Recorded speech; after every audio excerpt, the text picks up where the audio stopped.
Nung kami nag-usap, itinanong ko sa kanya, kailan mo ibabalik ang pera? So it means, hindi ko bigay sa kanya yun. Dahil alam naman niya, utang dito, utang doon ang ginawa ko. Wala naman. Since wala naman akong savings, wala naman akong perang ganon. Opo. Dahil nagpapaaral ng nursing sa Chicago. Oo nga po eh. Ginawan ko siya ng paraan.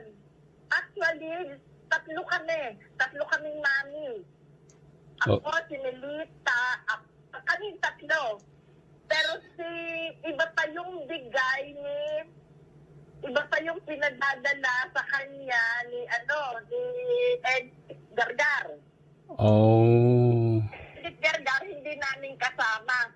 May sarili siyang ipinadadala kay FLM sa Pilipinas. So, hindi ko naman tinatanong, magkano na ipapadala mo. Walang ganon. Opo. Basta kaming tatlo, naka-record. Pero nitong huli na, nahihiya na ako doon sa dalawa. Kasi alam mo naman, George, di ba, lahat naman kami, alam mo yun, ang mga trabaho lang namin tatlo, panay hourly na ang kami, di ba? Opo. Hourly ako, hourly si Daken, hourly si Melita. Noon lamang, siguro, sa kagustuhan din nating mailabas siya, gumawa tayo ng paraan. Mm-mm. Ngayon, yung 1 milyon na naglabas sa kanya sa kulungan, ako lang ang sumagot noon.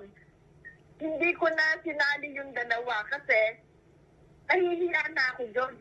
Alam mo, nahihiya na rin ako doon sa dalawa. Dahil lalo na namatayan pa si Melita nung asawa. Oh. Hindi. Si Melita, Ate, ano yung Ate, yung sinasabi yung 1 milyon na nang nakalabas na itong naglabas sa kanya. itong naglabas. 1 milyon ang kailangan. Nung 1 milyon ang kailangan para sa makalabas. nung lumabas na siya nung December? Yes, sa akin galing yun. Oh. Hindi na ako humingi ng tulong doon sa dalawa kasi nahihiya na ako doon sa dalawa. Nahihiya na ako. Opo. Nahihiya na ako dahil alam ko naman na kaming tatlo, panay hour nila ang kami eh. Pero yung 1 milyon na naglabas sa kanya, sa akin lang galing yun. Oh. Iba pa yung dala sa kanya ni Edith Gargar, iba pa yung tulong ni Edith Gargar.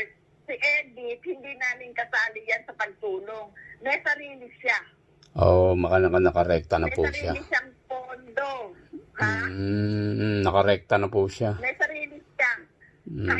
Kaya nga si Edith idinimanda pa yan ng mga pamangkin niya.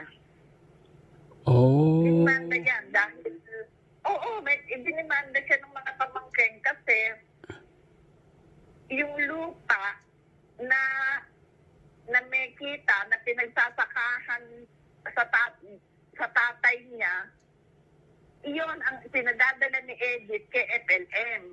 Kaya idinimanda siya ng mga pamangkin. Hala. Nako, Diyos ko. Oo. Kasi si Edith, siya lang mag-isa. Kaming tatlo. Pero yung huling 1 milyon, sa akin nanggaling. Hindi ko na hiningan yung dalawa. Kasi, alam mo naman kung ano naman ang trabaho namin tatlo. Opo, naintindihan ko po. Nilaan kami eh. Oo. Pero si Edith, ang mas nakakaawa. Idinimanda yan ng mga pamangkin. Dahil nga, yung lupa nga ng tatay niya na pinagkakakitaan, sinabi pa niya para na andyan kay FSM. Oh my God. Yung lupa sa Pilipinas yun.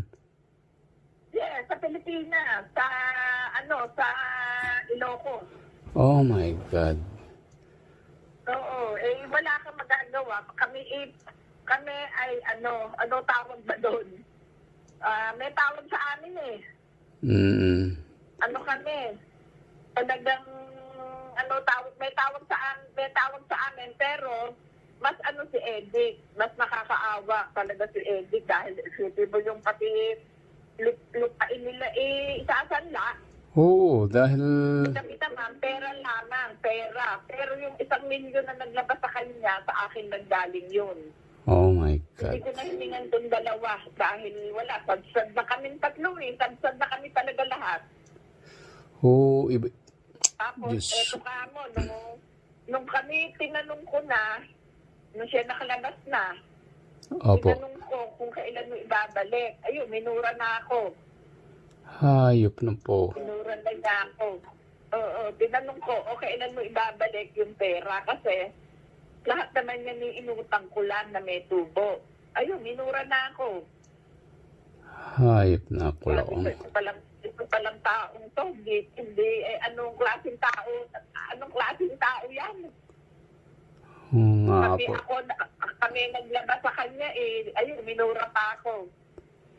Nako, sorry. Ayun, hanggang ngayon, dyan dito, uhulog ako ng mga hulog dito, hulog doon, tubo, panay may mga tubo. Oo, alam niyo naman po ang credit card dito talagang interest lang ang sinisingil nila eh. Yes, minsan nakakakuha ako sa credit card, pero kadalasan sa mga tao. Hindi na ako pwede sa bangko eh. Dahil puno na rin yung bangko ko. Naku, kakaway. Parang doon na mapupunta yung pension nyo. Diyos ko. Wala. Ano bang pension eh? Hindi pa naman ako pensionada. Ay, oo nga pa pala nagtatrabaho. Hindi pa ako pensionada. Hindi pa. Kumakayod pa ako. Dahil nagpa-aral pa ako ng anak ng nursing sa Chicago eh. Kawawa. Bago ako magiging pensionada. Kawawa naman po kayo, ate. Wala tayong magagawa. Ito lang yun sa masasabi ko. Ang tao sa mundo, dalawa. Opo. Isang mambubudol at isang mabubudol. Oo nga po Isang manloloko at isang nanloko. Dalawa lang yan. Kaya nga po maaga kami nagising Kaya nga siyempre alam niyo naman po yung Milyon. 6 milyon ang lumipad sa atin. Milyon. Opo, alam ko po yan. Milyon ang lumipad sa atin. Bale, Nga lang Bale, Yung 1 milyon na inilabas ko dyan, hindi ko na hiningan yung dalawa kasi wala, naaawa na rin naman ako doon sa dalawa eh. Bale, At saka nahihiya na ako doon sa